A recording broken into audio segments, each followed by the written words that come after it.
Different Kind of Daughter, The Girl Who Hid from the Taliban in Plain Sight. Written by Maria Toorpakai with Katharine Holstein. Read by Neela Vaswani. For every woman and child of war and oppression, the world over, struggling to play and learn in peace, may these pages help to light your dark paths to freedom. Prologue. A prophecy.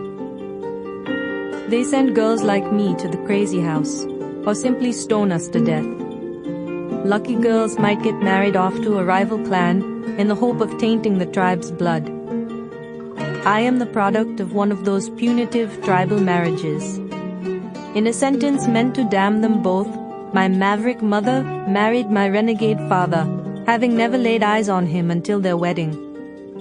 The tribal elders did not foresee the instant love match or the combined force of my parents' courage and shared ideals.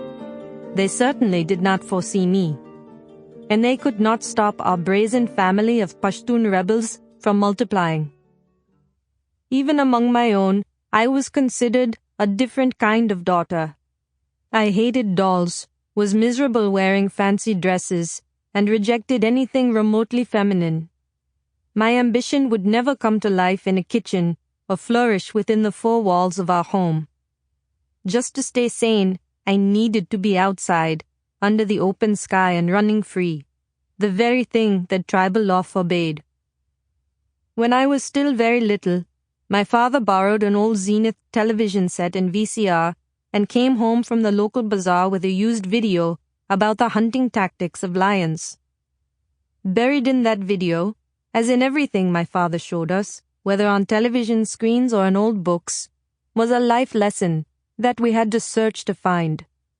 Sitting on the cool clay floor of our living room, we watched a lion in the heart of the hot African plains stalk a herd of gazelles. The lion is actually a very slow predator, yet it hunts some of the fastest creatures on earth. From the outset, the lion was physically outmatched. Still, hungry as he was, he lounged like a lazy king in swaying grasses, casually surveying his surroundings. Every now and then he got up, stretched, and inched closer to his prey.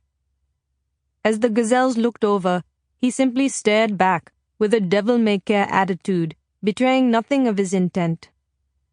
The gazelles' placid confidence came from the fact that they could so easily outrun the lion, but that false faith in their ability would be their undoing. The lion possessed two game-changing talents, a cutthroat patience and a phenomenal ability to conceal itself. I remember well how the graceful beast leapt out from the grass and dug its teeth and claws into the exposed neck of a stunned gazelle that had been unaware of him sitting there all the while. How stupid the gazelle was, I thought, and how cunning the cat. Just before my 5th birthday, I complained to my father that I could not suffer another suffocating dress and would prefer to wear loose clothes like the boys I'd watched playing outside in the dirt. He laughed and then told me not to worry. It might have been the yellow t-shirt and shorts he bought for me at the bazaar that set everything in motion. I didn't heed his warning to wear them only within the high walls of our property. And in my part of the world, for a girl to venture out uncovered was haram, forbidden, a sin against God.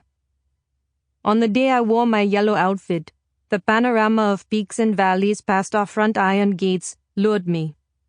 It was the first time I'd been alone outside the house, ready to run out under the open sky. With my clean, dark hair, all coiled and done up in a rainbow of ribbons, I slipped into the blaze of noon, the shirt already sticking to my back, braids, and skin dripping sweat.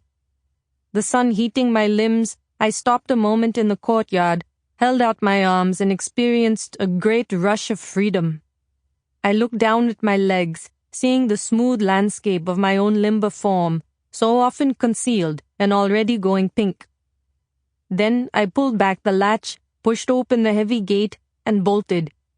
Coming back unobserved, I never told a soul what I'd done. Sample complete. Ready to continue?